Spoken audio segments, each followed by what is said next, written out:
My name is Lexi Cuddy. I like to race a lot with all my friends, and I ride a PW50, and I love to race.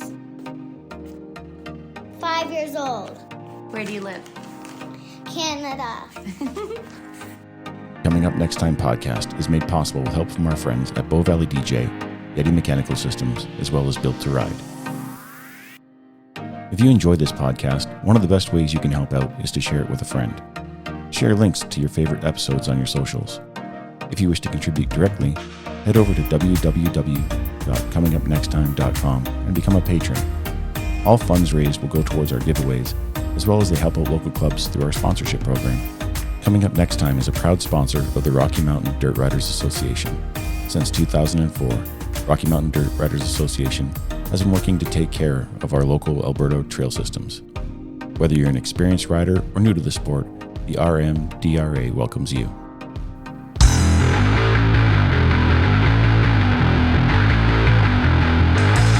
Hello everybody and welcome back to the podcast. I'm your host, Barrymore. My next guest is a local legend. She began her career producing small videos and posting them on YouTube, offering tips and advice for people looking to get into riding. It wasn't long after she got into Instagram that her star began to rise. Now, she hosts clinics around North America and still shares her adventures with us.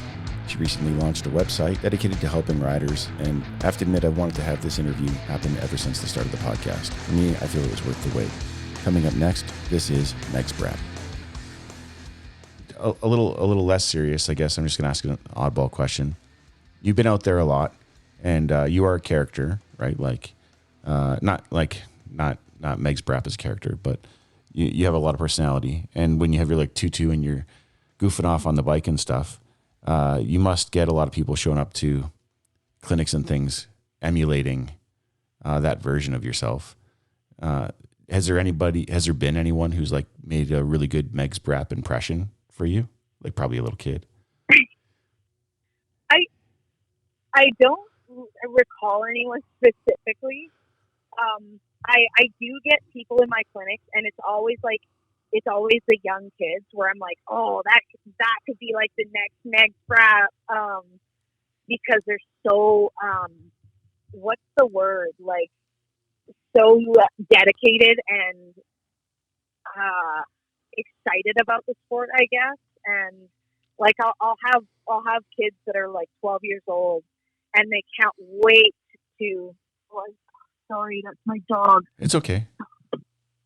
They can't wait to hit the big log, and I'm like, okay, no. Like, we got to work our way up to that. We have a 6-hour clinic, and we're doing that at the end. And all day, all you can see is them looking at the log, like stuff like that. Yeah. Which is awesome. I get grown adults who are like that too, but yeah, it's usually the younger kids who are like, "Give me the biggest log right away." That's awesome. Yeah, and it kind of makes me think, like, you know, that could be someone who's super passionate about the sport. Maybe they'll turn out like me and want to share it. Who knows?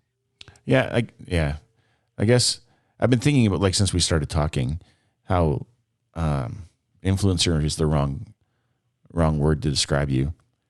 Like, you're more of an ambassador, right? Like, so I guess that's what we need is other ambassadors, younger ambassadors, I guess, to keep it moving forward, like to perpetuate the sport. Otherwise, based on what I can see, it's kind of like doomed, you know. No, everybody's on electric bikes and they're going to be on like private land is the future, I feel, if we don't continue to support the off-road, outdoor, crown land version. Definitely. Yeah, I agree. And the more families we get into it, the better off we are, you know. Like, mountain biking's solid because, you know, kids and wives, sisters, moms, everyone does mountain biking. And I know it's the same in dirt biking, but not to the extent. Yep. The more of us there are, the more power we have to keep it going. And especially riding for fun versus racing. I mean, racing is awesome. I believe it's the best way to elevate your skills. And it's just, an amazing way to push your mind and body and just become better. But, you know, the fun riding, the trail riding, that side of things is also important. Those are the people who are going to want to keep those public riding areas open, right? Yeah. That stuff's really important. I agree. Like literally they're the future. So, do you find like, I guess, okay, I'm going to skip to something else now. So your clinics, right? Your riding clinics. Yep. Like, how do you feel the classes, like the group as they arrive versus how they leave? Like, what do you feel like the energy, the compare and contrast from arrival to departure? Like, how do you see it versus how they see it, I guess? So when everyone first arrives to the clinic, it's like it's the same every time. Everyone's really nervous, really quiet. You know, you can tell that everyone's thinking, "Oh my God, I hope I'm not the worst." And I hate that. And as soon as we get started, I keep the vibe super chill. I'm like, you know, it's all about having fun and elevating our skills. It's not about who's getting what down faster, you know? And so we go through the day, and my clinics are based on progressive learning. So each skill we learn is a building block to the next, and we start with the real basics. So everyone gets the basics down and starts to get that confidence. And then, you know, we stack the blocks, and by the end of the day, we're going over a small, medium, and a large log with very specific techniques. Yep. And I see everyone suddenly more confident with their riding, but also just in general, like not really afraid of what other people are thinking, and just giving it a try right in front of the group with no hesitation. And that's the best feeling, like seeing people come out of their shell and have fun rather than being super tense and nervous and not really having fun, kind of more so just scared and nervous about looking stupid in front of the group. That's fair. So is that what motivates you, like the carrot at the end, seeing everybody with the confidence? Yep, the confidence. And I just love to see when people start putting the skills together, like going back to the progressive learning, how each skill kind of meshes with the next, and seeing everyone putting it together and then coming out of the clinic a better rider. It's really rewarding, and it's just a ton of fun. I love giving people the tools to elevate their skills. Nice. So have you experienced any like failures at a clinic where it just sort of, regardless of how you try to get it across, just like, you know, no one's picking up what you're putting down kind of thing? Like you ever had like that kind of, we'll just say like a bad start? And if so, like, how do you get them, I don't know, bridge that gap, I guess. Like I DJ, so sometimes I start off with a party, it doesn't work out. I figure it out that it goes like, so that everybody stays positive and hopeful. Yep. So I've definitely had groups that don't seem to jive well with each other, and who are really nervous, and no one's like, you know, when I say, does anyone have any questions? Everyone's dead silent and it's crickets and no one's saying a word. And I usually, in that scenario, I'll just power through. I'll bust out a drill that requires interaction and people partnering up and stuff like that, and just kind of break that awkwardness. And usually, like 9 times out of 10, by lunchtime, everyone's having a good time. Every once in a while, I'll get one person who comes to the clinic with the attitude of like, what am I going to learn? Like, what could she possibly teach me? And those are the worst. I hate when people have that attitude, because it's like, if you're closed-minded, you're not gonna learn. And Yeah, I know. But I can safely say I've never had that kind of person leave at the end of the day with that same attitude. That's sweet. They their tune halfway through, and it's usually when I'll humble them with like the full lock figure eight drill, and it's like, oh, you can't do a full lock figure eight? Well, you've got a lot to learn, man. Like most people can't do one, and that's okay. But right once they get humbled, they open their mind a little bit, and things go better. What is your favorite drill to teach? I guess then. Man, that's hard. Sorry. I like the small practical wheelie. I love teaching the wheelie drill because wheelies open doors for people. Once you can consistently get that wheel off the ground, you can ride much more difficult terrain. Yeah. That one's really fun and has like big light bulb moments for people. And then I like the figure eight because that's always the one that humbles people right in the morning, and gets people realizing that there's so much to learn in this sport. Like that, a lot of my drills are based on trials techniques, okay. And the full lock figure eight is one of those drills. And it's like trials riders are the best riders in the world, and like there's just an unlimited amount of skills and techniques and body positions and things to learn that will totally transfer into our enduro riding. So that techie stuff, I really like to teach that stuff too. That's fair. Yeah, I noticed that a lot of the hardest things to do are slow. And everybody just thinks, lots of throttle, lots of success, and not always the case. Like it's the slow stuff. Go slow to go fast. 100%. So out of all this, like what's your dream to get out of this experience of being Meggs Braap? Oh, that's a big question. Sorry. Apologies. No, like you mean kind of like my end goal? Yeah, sure. Like whatever, like a dream takeaway or anything like that. I mean, because I'm sure you're going to roll into the next thing, whatever that happens to be, because the horizon's always getting closer. So yeah, just out of this version, like whatever is happening right now, what do you hope to get out of this? So, I mean, my goal right now is to create a platform where I can help people with their riding, not just in person at my clinics, but online. And that's what my website's all about.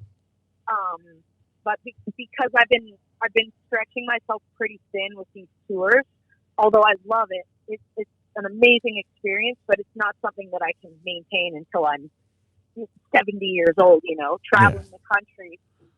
So I just want to be able to reach a lot of people and help people gain confidence and get into this sport and, learn skills that'll make them feel safer and more confident on the bike. And with the website, I'm going to be able to reach more people and do that, without wearing myself out so much, I guess. Yeah. So tell me about the website. Like, for those who don't know about it, just give me like the elevator pitch or whatnot. Okay. So basically the website is just a place where you can go. It is a membership-based thing. So like, some podcasters have a Patreon or like a page where people can go for extra content. Yep. Paywalls. It's like that. It's $6 a month. Anyways, people can go there, and then there's the option for communicating in the DMs, and someone can message me and say, hey, I'm having trouble with my wheelies. I'm really having trouble with it. Can you help me? They send me footage. I go through the footage. I break it down. I tell them what they need to do, and then we go back and forth like that. And there's the option for custom videos, custom training videos, and all that sort of stuff. So basically clinics, little mini versions of clinics for people, but online, so they can take that and practice it at home, and I don't have to physically be there. Oh, that's pretty sweet. Like, sort of like a personalized YouTube experience, if you will. Yeah, exactly. Yeah, and there is more than just this. Like, there's a feed, so you don't have to, go in and message me on the site and ask for specific stuff. There's also a feed where people send in their videos, and I'll watch the video and review it and give feedback. And so those videos are in the main feed for anyone to see. Oh, that's really good. So there's lots of good info. There's some bundles and packages people can purchase. Like there's a beginner bundle on there with, 5 videos to help a beginner rider get started, that sort of thing. Oh, that's really good. Like, and then is there like any community thing where like, I don't know, members and stuff can communicate, chat, share with each other, help each other, or motivate each other? So I don't have something specifically for that on the website right now, but there is like the ability to comment and like comment publicly to the other members and stuff like that under the videos and the posts. But that's it for that so far. Oh, that's all right. I mean, it's just an idea or whatever, something you could add in the future, and then it could be community driven and maybe a little less pressure for you, because there's going to be somebody who can answer all the questions or whatever. Like in every forum group, there's always that one person who just knows it all. They probably don't do anything, but they can write the story well enough that everybody goes out into the world and does it, and they're like, "Thanks, man." So, for sure. Okay, well, like I know, like I've taken up a bunch of your time. Is there anything that we haven't talked about? Like I feel like we've gotten through a ton of stuff. Oh, I do have one thing I'm going to ask about. So as a BC Alberta resident, where were your favorite places to ride? Ooh, that's a good one. So my all-time favorite place in BC is probably, I got 2. So we got the classic McNutt. I'm sure you've ridden there. Yeah. Okay. So I love McNutt just because it's so special and so different from everything else. And I mean, there's some stuff there that's pretty gnarly. Every time I go ride McNutt, I leave humbled. I'm always like, oh, I'm a much better rider this time. This is good. It's going to be easy. And then we'll go ride like one of the double reds or something. And I'm super humbled and like, wow, I do still suck. So I really like that. And then my home riding area also in BC is called Bear Creek in Kelowna. Yep. And that's kind of where I learned to ride, and it's just it's got a special place in my heart. I mean, it's endless mountain single track too. Like the trails are just excellent. And I'll always love Bear Creek. Nice. Yeah, I like BC versus Alberta. I guess the trail signage is much better in BC. Like it's more. Oh yeah. I haven't ridden much in Alberta. I don't even think I've really ridden any of the. Oh, you know what I have? I've ridden some single tracks in the mountains one time, but I don't even remember what the riding area was called. Oh, that's all right. You should definitely come and check it out. Like McLean Creek, Wypress Fallen Timber area, and there's some up like northern Alberta. There's so much variety here. Yeah, definitely. I've heard of the McLean Creek area a bunch and have been meaning to do some riding out there.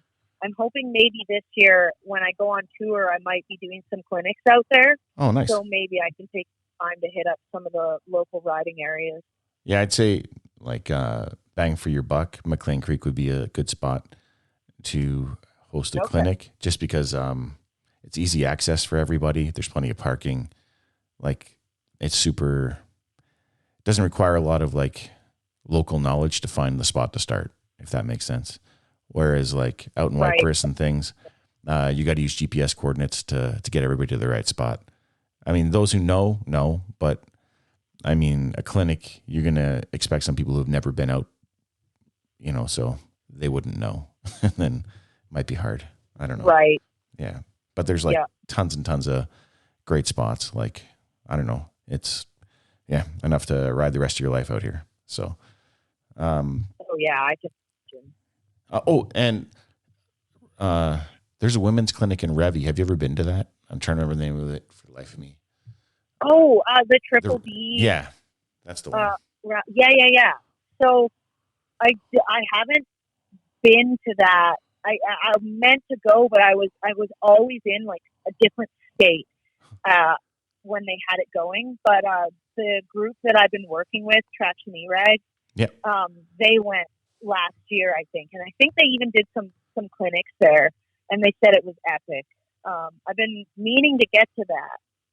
Yeah, it's one of the. It's I'm hoping to go take part. I thought it was a women's only event kind of thing, but I guess speaking with one of the people from the group, they just basically, if you can have a dick, just don't be a dick. That's sort of the rule. So, Right. Yeah. Okay. I'd like to take my wife and let her go like crazy without me, I guess.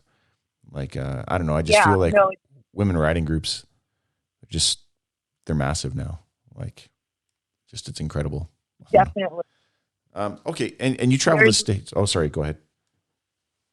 Oh, I was just going to say there's a cool. I don't know if you've heard of Trailbound Ladies.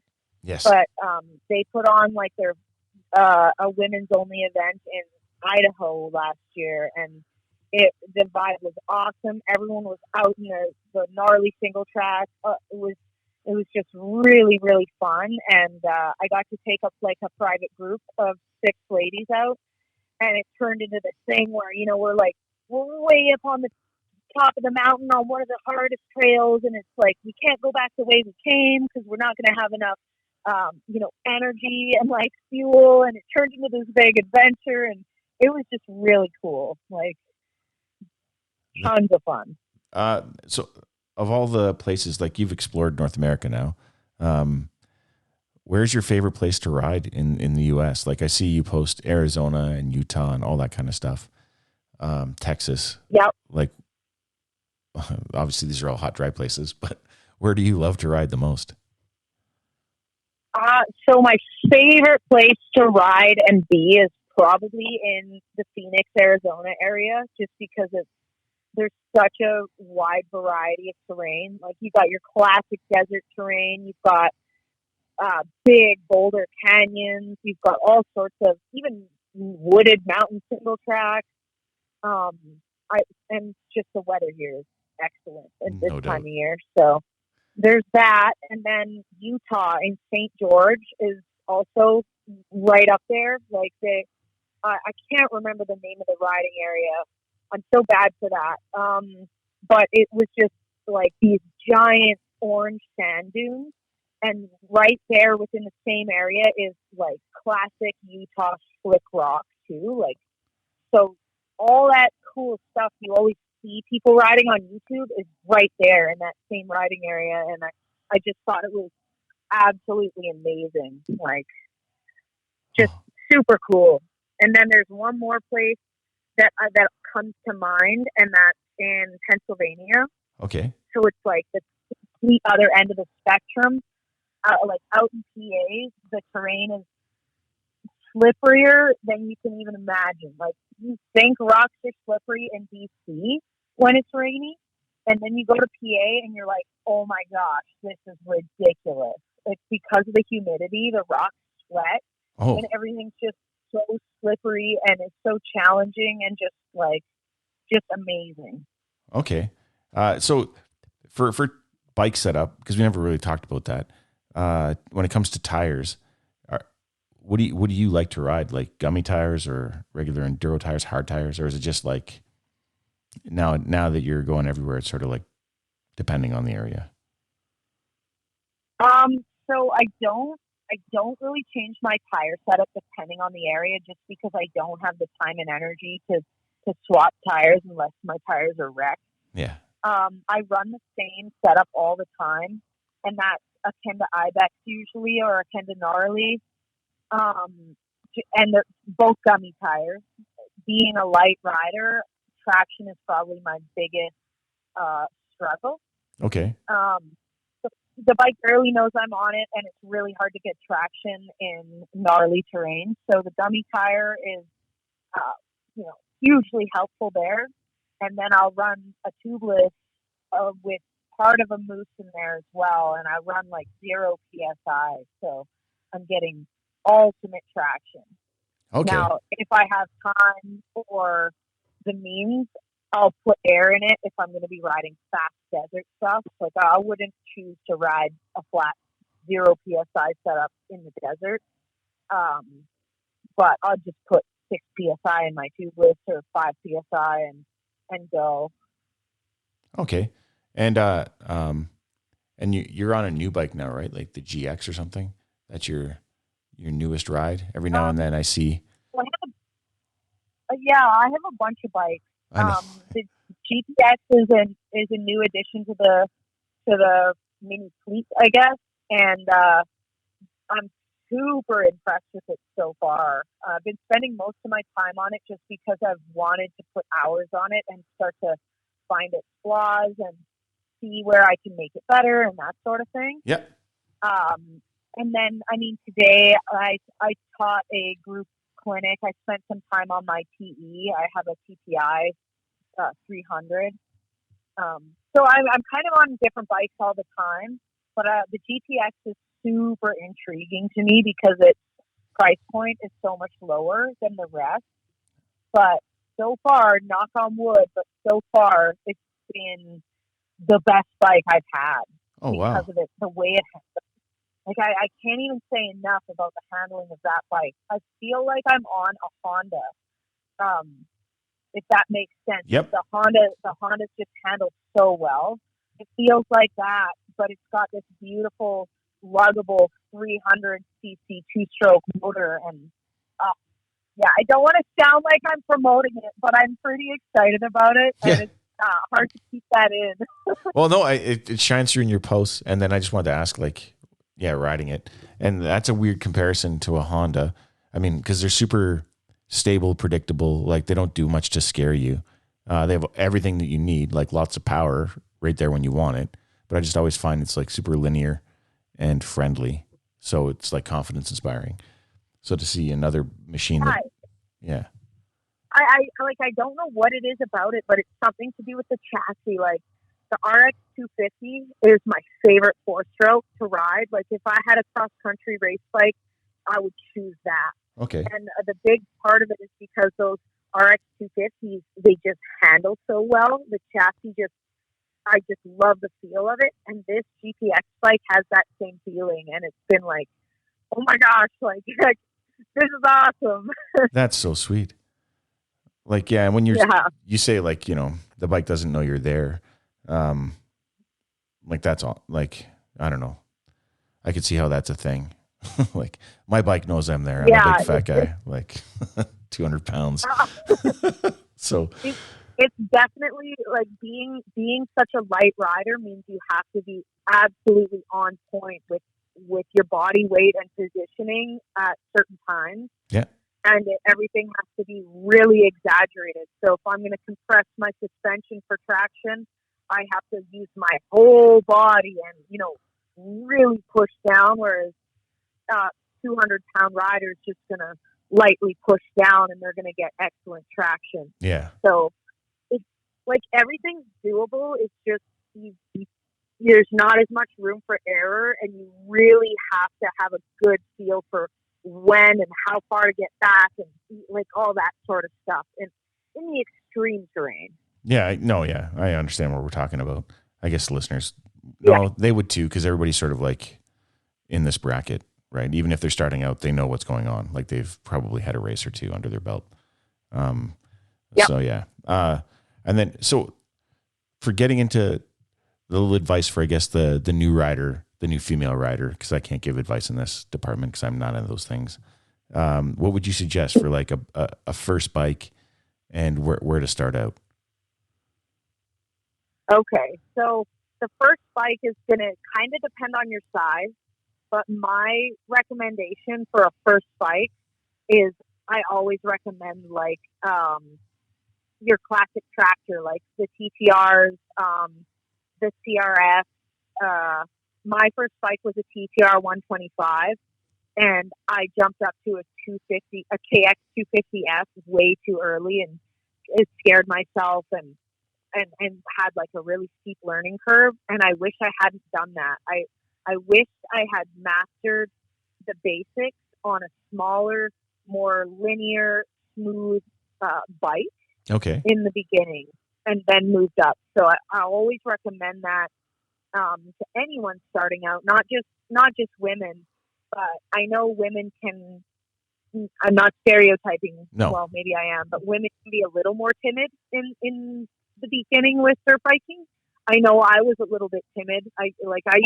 My whole body would shake when I revved my KX250F because I was so scared of that bike. Crazy. Yeah, and I think that was detrimental to my growth. So a 230 or a 125 four-stroke is a really great bike to learn on. And then when you're ready, you can start moving up. Okay. Yeah, that's good advice. But I never, I guess I never even imagined being afraid of the bike. Like, really? Yeah. I don't know why that's like a first time thought. Like I understand the first day when you get on a motorcycle, everybody's afraid. They all imagine they're going to grab a handful of throttle, wheelie and whatever. And usually that fear keeps the front wheel down for the entire day. And then the trust is built and what have you. But I never imagined jumping up a bike size and like just having the throttle, like the engine and all that, those things just be scary. Like that's a first time I ever had that thought. And it's kind of like, oh, wow. I don't know how to describe it. Yeah, that's wild. It's super cool. Like that's interesting to hear because I was the opposite, like super, super scared of the machine. And just like the thought of falling was not only for my own safety, but the thought of breaking something on the bike, like all of that just terrified me. And I think a lot of women have that mindset going into it. And the key is having someone with you. It's like, oh gosh, no, that's no big deal. Like, you know what I mean? But I didn't have that guidance. And to me, it was the absolute end of the world if something on my bike were to get broken. Like I didn't even know you could replace parts. I thought you needed a new bike if you broke a shifter. Oh my God. Like I was that green. Like it was wild. But I think there are other people that are like that. So yeah, no, I mean, that's the thing. Like that's where my mind's opening up to. It's just the fact that is a demographic of people that exists. And I never even thought of them before now. Like, so if you were that green, forgive the question, like, why did you even start? Like, what was your draw to motorcycles then? If you were afraid that breaking a lever meant you had to spend another $6,000 to $10,000, like, why would you even throw like it's an expensive shifter? Yeah.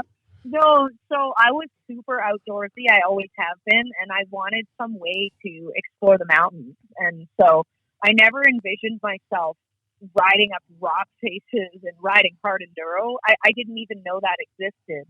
But I wanted a way to putt around in the mountains on Forest Service roads and just go places. And so that's how it started. And I figured, you just keep the rubber side down and you putt around on the roads, and that's what it is. But then I've also got this side of me where it's like, once I start something and get into it, it's like you start feeling progress and you start realizing you can do things. It just snowballs from there. And thankfully I did meet some people in the sport, specifically a man named Hippie. Yeah. And he opened my eyes to like single track. And I mean, I had been riding single track when I met him, but he took me in over my head and showed me like, it's all right. Like I'd be crying on the side of the trail because I was so worn out. And he would just sit there and he'd be there for me, but he would be like, don't be a sissy. Like, yeah, it was super cool. It's a proper riding friend. Like, I don't know. Yeah, totally. Yeah. You need like both things on the trail when you're starting out. You need someone to be like your bestie and your worstie at the same time. Like someone who's comforting you and someone you can't let down at the same time. I don't know how else to describe it. Like, it's just a hill. Let's just do this hill. And you're like, but it's a giant hill and I've never done a hill. It's okay. Watch. And then they wait for you at the top and you just got to figure it out, and they'll ride down and give you some pointers and then wait for you at the top or stay at the bottom. Like, yeah. So, And yeah. was hippie like, is that was like your first and only riding group, or like did you progress through other groups? How did that like? Because that's a big deal. I think that's how progression happens. Like as you, I don't want to say outgrow a group, but like availability to each other sort of changes and things. So you have to ride with somebody else, and then your network grows, and with that, your opportunities for growth happen. Would you say that's a fair assessment? Yeah. I mean, I've met lots of friends along the way who are better riders than me and who have opened my eyes to certain things, made me more well-rounded. But like, I don't feel like I ever outgrew my hippie, if that makes sense. Like, Yeah. yes, I'm faster than him now, and he, you know, I always bug him about that. But yeah, like different groups of people, I guess, who are willing to do different things. Like I won't ask certain people to go ride the hard enduro Boulder Canyons down here in Arizona with me, right? Like, Yeah. There's certain people you know are down for a supper fest, and other people who just want to be there on a funner, more chill day.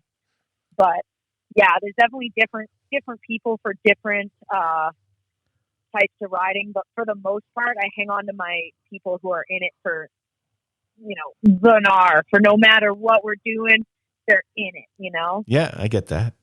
That makes a lot of sense. Yeah. And I'm glad it's like that, actually. Okay, well, I'm going to pause this here. Oh, before I go any further, is there anybody you want to thank, like, you know, the podium speech thing, all your supporters or sponsors or that kind of stuff? Yeah, I mean, I just want to thank the people that follow me and support what I'm doing. The people that are supportive mean the world to me, and they're the reason why I continue to make these videos, and honestly why I've made such a crazy lifestyle change to do this for a living. I really love sharing this stuff with the people, so big thanks to them. And I mean, yeah, those people are what keeps me going. That's awesome. Oh, okay, I'm going to sign this off right now. Well, that brings us to the end of another episode. I want to thank my guests for taking the time to sit down and chat with me. A special thank you to you, my supporters. Without you, this would not be possible. If you enjoyed the show, give it a 5-star rating. And if you haven't already, be sure to like, subscribe, and share. If this is your first time listening, I encourage you to take the 3-episode challenge. Once again, thank you for your continued support, and stay tuned to find out what's coming up next time.